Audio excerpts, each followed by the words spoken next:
Okay, can't believe the season's here already, but we're excited about it. It's been a long off season for us. Our players have worked hard.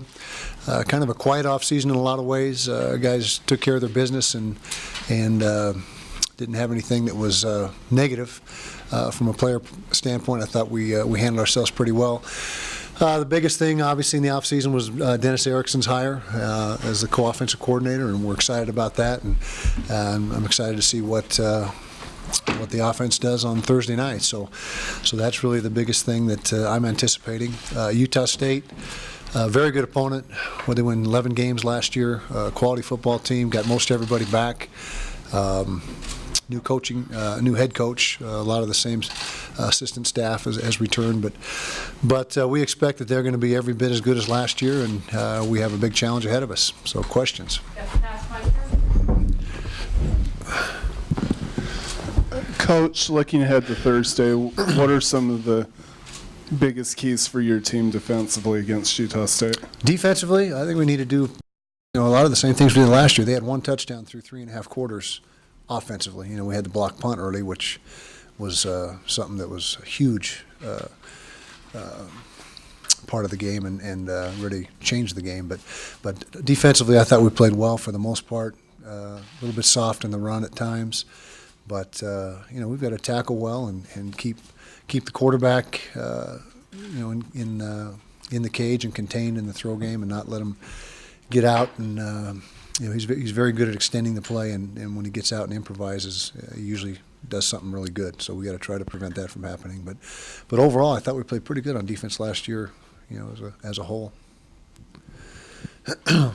The history has been so lopsided between Utah and Utah State that some people shy away from the word rivalry with it. But their recent success, what does that do to this series and your preparation? Well, we prepare for the same way for every game, regardless of who the opponent is. We've always had a great deal of respect for Utah State, and as I mentioned last year, they were a terrific football team, and we view it as anything in state as rivalry flavor to it, and so we approach it that way and from a mental standpoint.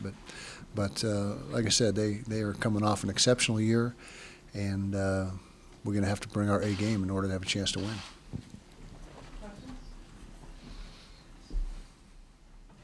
You've had some seasons where you've played like a lesser opponent at Division I AA, and then obviously this one. Do you have any preference of what you'd like for the first game? I think ideally you'd like a game, your first game of the year, to be a 1AA opponent. I think if you were laying out the schedule exactly how you want it to unfold, but to me, I've never really been too concerned about how the games come up on the schedule. I mean, it's beyond our control, and so we, at least beyond my control, and so I just don't worry about it. But if we had a choice, I think we'd rather do that.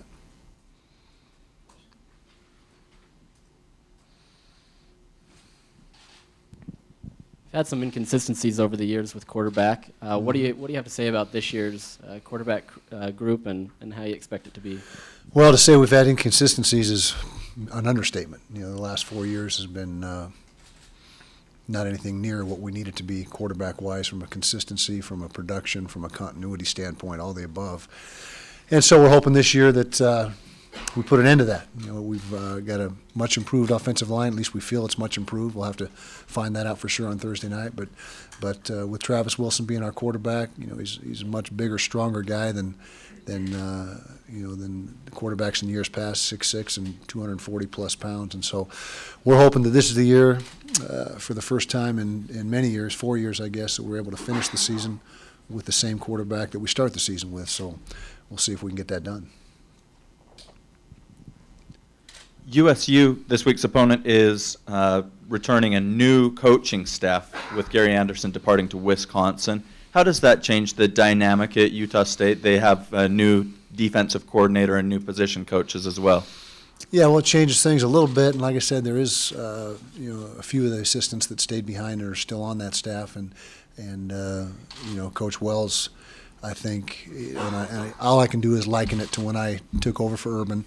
Things that aren't broke, you don't try to fix, and so I think that you're going to see a lot of similarities between last year's Utah State football team and this year's as far as schematics and how they operate, And I would be shocked if there's wholesale change. And so we'll see what happens. But relative to the situation I was in, I think you're going to see a lot of the same stuff.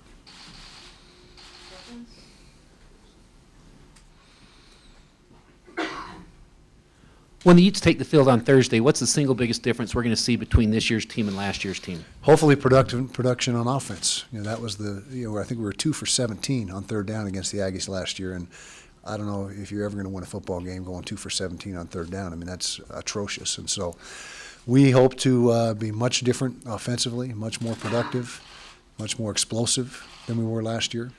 And if we're going to compete in the Pac-12, as we go through the conference schedule, that has to happen. That has to be the case. How much of an increase in plays per game do you think you'll average now? Good question. I would say, just off the top of my head, you'd hope for 8 to 10 to 12, somewhere in that range from what we were last year, but we haven't put an exact number we'd like to hit. We just want to play up tempo and get in, get on the football, get it snapped, run the play, and same thing over and over. Just get the tempo where we need it. And with Utah State probably doing the same thing this year, at least we anticipate that it could be a game that might be a 4-hour game and a lot of plays. Coach, what does it mean to you personally to have a guy like Dennis Erickson on your staff? And now that football week has arrived, you've been through spring and fall, what has he done? What have you seen out of the offense since his arrival? Well, first of all, it's been a huge benefit to all of us to have Coach Erickson with us, not only from an offensive standpoint, but as I've said before, a sounding board for me, a guy that's been in just about every situation imaginable as a head coach. And so, if a situation arises for me where I need some advice, there's no better guy to go to, and he's right down the hall from me. And so it's been big, and the players have really embraced him. And but like I say, we got to wait until we line up on Thursday and see exactly what the effects are. But so far, it's been very positive. Coach, you talked about Chucky Keaton's ability to extend plays and to improvise. What specifically have you and your coaches done this week to prepare your defense for that? Well, we got a couple athletic quarterbacks that have been running scout team and being the Chucky's duplicate, trying to duplicate what he does, and Brandon Cox and Micah Thomas, and they're both exceptional scramblers and very similar style of play. So that's been a big help to have those guys running the scout offense. We've also had a bunch of what we call scramble drills, where the quarterback breaks contain and needing to stay on coverage. We call it plaster, stick on your coverage, and maybe have to cover 6, 7, 8 seconds at times. And so we've done our best to duplicate exactly what Chucky's strengths are, and we'll see what happens.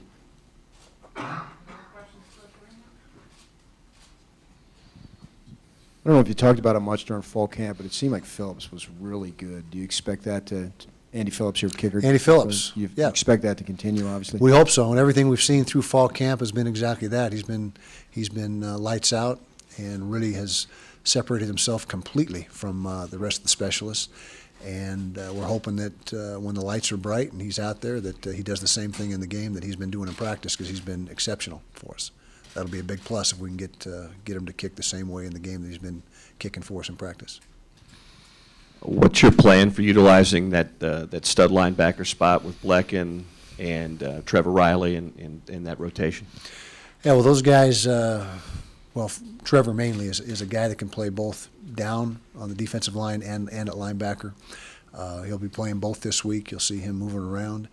Blecken, we're not sure what his status is going to be, but Trevor is going to be a guy, and you're going to see this all year long, where as per the opponent and as per the scheme we're playing, where he fits best is where we're going to utilize him.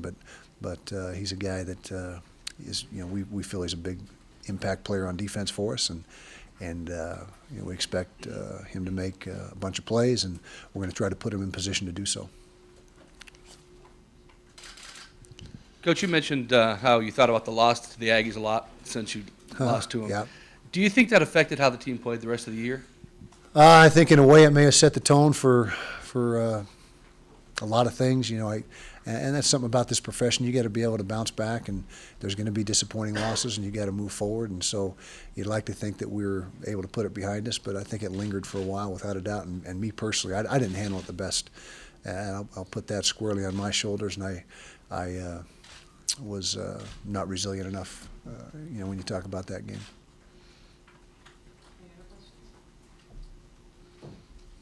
How much do you go head-to-head with Utah State in recruiting?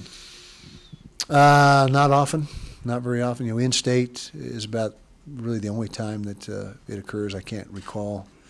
And when you say head-to-head, I mean, when a recruit comes down to his last 2 or 3 schools, very seldom. Now, do we offer the same guys quite often? Yeah, we often offer the same guys, but when it comes right down to decision-making time, it hasn't occurred a lot. The fact that they beat you last year, do you ever use the revenge factor as a motivating factor for your Well, team? yeah, you want to, we talk about, winning in-state games. That's a priority for us, and we play on anything we can for motivation. And last year was a huge disappointment, as we said over and over and over. And so we got to try to get that corrected.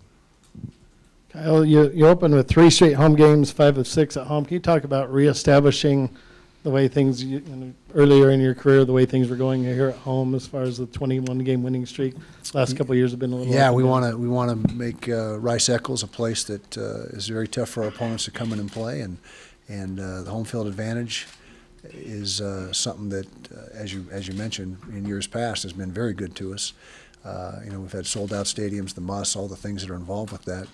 But, we've got to do our best to get that corrected, but it also has a great deal to do with who's coming into your stadium week in and week out. I mean, that's very obvious, too.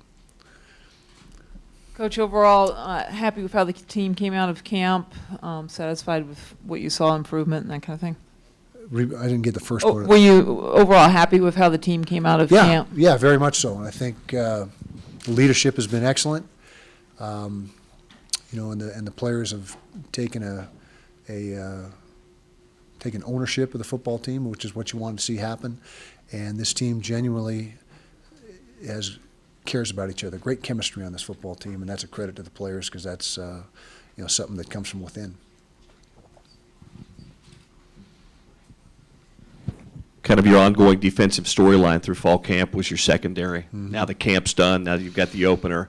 How confident do you feel in maybe your top 3 or 4 corners heading into Utah State, or is it one of those, let's wait and see? Well, athletically, very confident. They've got speed, they've got athleticism, so a lot of ability, zero experience for the most part. And so it's going to be a wait and see thing, but based on what we've seen in practice and the improvement we've seen from spring ball through fall camp to right now, they've made a ton of progress, but doesn't change the fact that none of them have played corner in a game. And so that's something that you never can completely predict, how a young man's going to react when the lights are on and it's on the bright stage. So we'll see what happens.